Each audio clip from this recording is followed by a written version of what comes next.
All right, let me go to my next guest. I'm sorry, Mark, but this law firm is not really a law firm. It's like a family that happens to practice law. So I'm talking to Mark Mix. He's the president of the National Right to Work Legal Defense Foundation. You understand what it's like working with these lawyers all the time. Sometimes they're really, really brilliant, but they can't tie their shoes. And I'm the other side. I know how to tie my shoes, but the brilliance thing I'm a little lacking on. Welcome to the Aruther Aidala Power, Mark. How are you? I'm doing great, Arthur. Good to be on with you, and good to hear those anecdotes because, I forget my keys about 48 times a day and my phone, and oftentimes I find it in my pocket, let alone my desk. So I resemble those remarks. Listen, I'm not going to lie to you. I have looked all over sometimes for my keys or my glass. The worst is when I'm looking for my reading glasses and they're on top of my bald head. And I'm looking all over for them, and they're right there. So, Mark, talk to me. You guys just had a years-long legal battle regarding the electrical contracting employee, and just tell folks a little bit about the battle you guys just went through.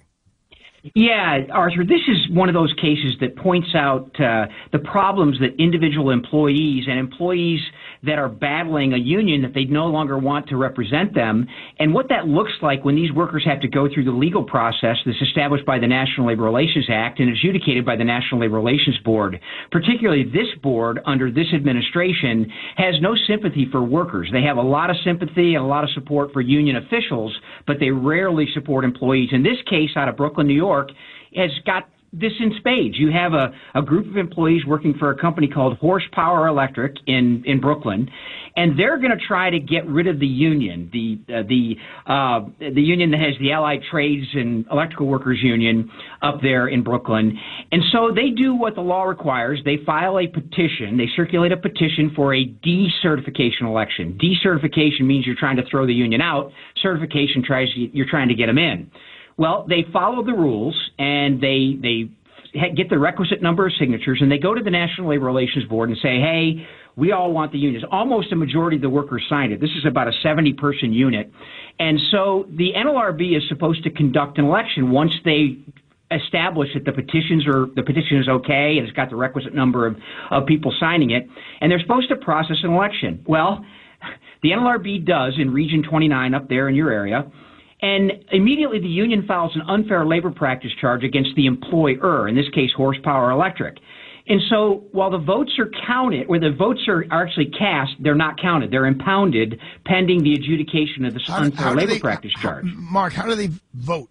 Like what mechanism? They vote by secret ballot. Fortunately, they do vote by secret ballot, and that's becoming a thing in the past now too, Arthur, because they want to go to mail ballot elections and electronic elections and all kinds of different ways to give union officials more power over workers. So the NLRB gets this unfair labor practice charge from the union about the employer being involved in this decertification election, which under the rules, the employer can't be involved. The employees have to do this on their own.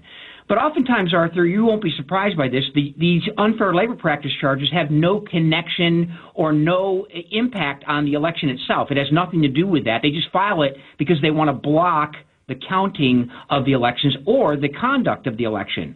So in this case, the NLRB files the complaint after the union files a charge against the employer, and that impounds the ballots. So the ballots are not going to be counted. They're going to be held somewhere in some office somewhere with sealed allegedly and, of course, under tight seal, we hope. We don't know that.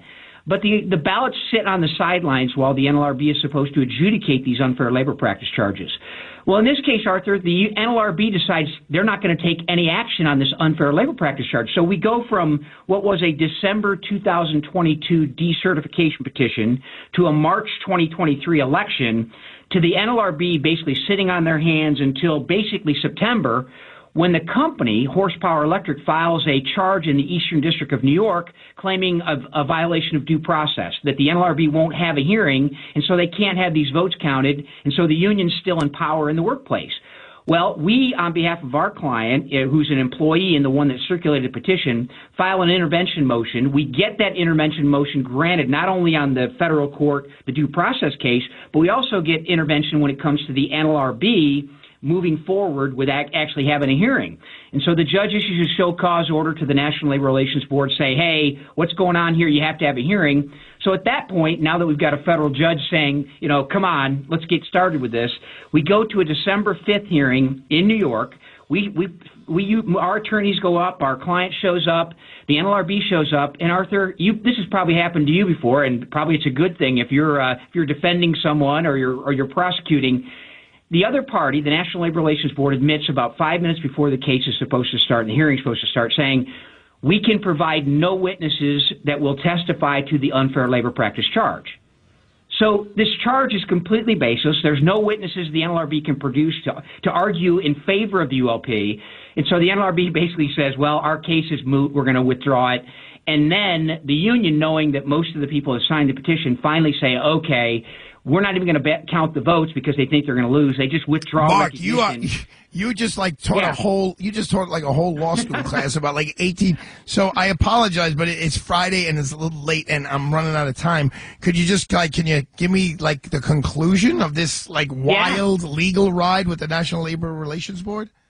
Yeah, the union just withdrew recognition, and so the employees are free. They're not represented by the union anymore. The union just walked away after all this happened. But it took a year, Arthur. That's the point. Due process for an individual employee up against the National Labor Relations Board, it's not a fair fight until we get involved, and it's not a fair fight because the NLRB does stuff like this to these employees all the time. So is this what the National Right to Work Legal Defense Foundation, this is what you guys are all about? It's all we do. We have 20 attorneys who do nothing but help employees exercise their rights under the National Labor Relations Act. Wow. Well, that is doing God's work. So I want to thank you, Mark. Mark, feel free to come back when, I can give you a little bit more time because I was able to follow the bouncing ball because I kind of speak your language, even though I don't really, but I could get by. That was a very impressive recitation of everything that took place there. I'm sorry, Arthur. I get into the lecture. I'm not an attorney myself, but we have 20, so that's enough to give me the vibrations to be able to talk about this stuff. Well, you did a really great job at summing it all up. All right, that was our friend Mark Mix. He's the president of the National Right to Work Legal Defense Foundation. We're going to take one more quick